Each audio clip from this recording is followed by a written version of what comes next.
aho twagiriye natete ndaruha warusha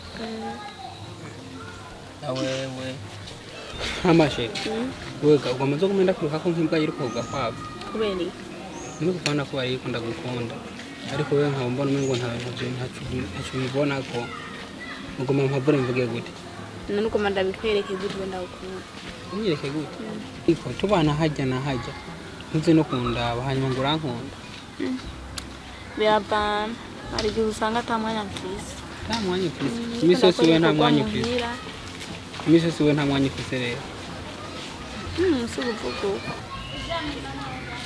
abuvugo nenda bwacu none wowe tubana hafi na hafi nkakurya ntagiye n'umunsi n'umwe uza kundaba hari igihe usanga amahera ndakora ibikorwa mu muhira nicyo gituma nsambura umwanya we iminsi yose nta mwanya uronka wawe nukuri ko ndakubona iri muri ampere oya gusa hari iki byoguma wikanira utavuga n'ibiki mbari yashira nta kibazo shira ubuziki jeno buze fone tunamavuta yo kwisiga fone tunamavuta yo kwisiga tune nangahe mbega cyakibumbi bitanu ibihumbi bitanu nta kibazo shira wereka ndagukunda sino yakwima breve ariko shira azi we kwa dufise none hajya harabuze n'umunsi n'umwe uzuriba basika kumuturaza basika kumatuza turatera mana pe nzobira nitose kuragura amavuta namwe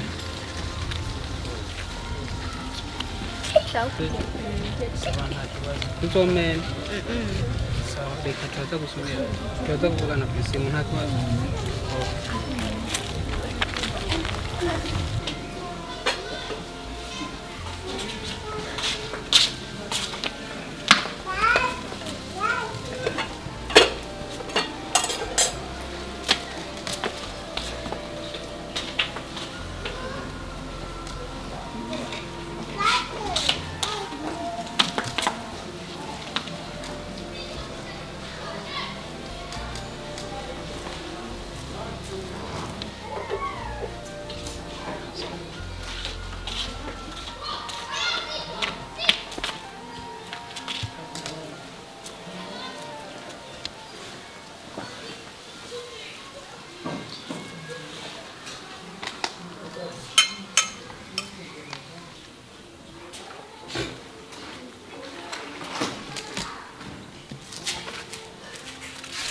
Ashina muzika wenda tomboye eni bikuno nk'umuti ndabibura uri umugambo wawe gabasha kuko je ujya mukobwa ndabona uko nakunda papi ngenda mu pipe numbizi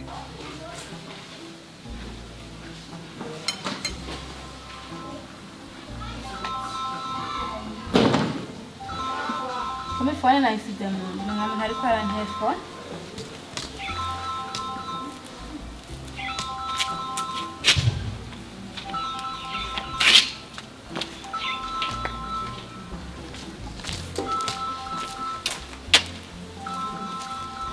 ndamwereke awe yambwiye yuko ankunda nyakisha amahera uwo birazokunda neza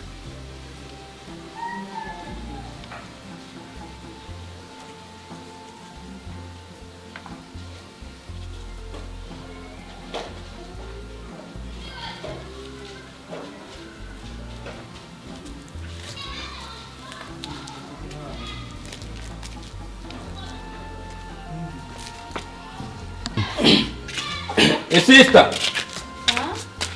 navutse mu njyaga zo watetse umuceri kumbe n'imporo ngoma jembe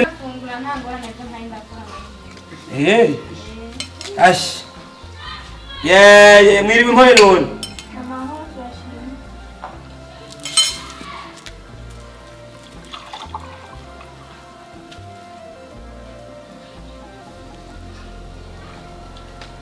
none sister kutebye munzu hakora iki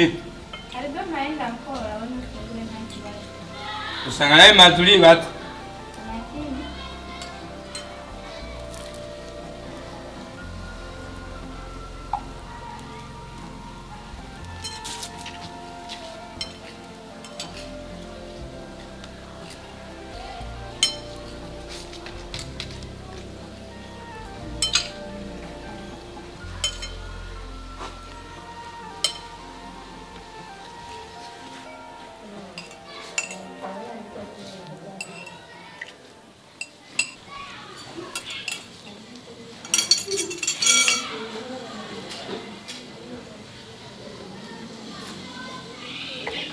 Dad.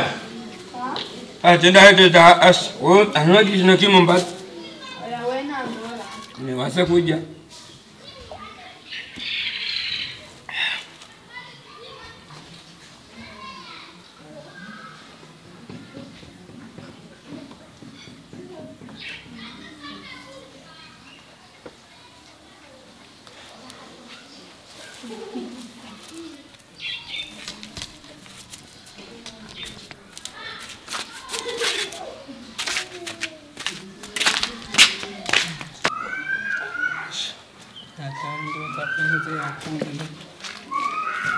Shelly, my baby.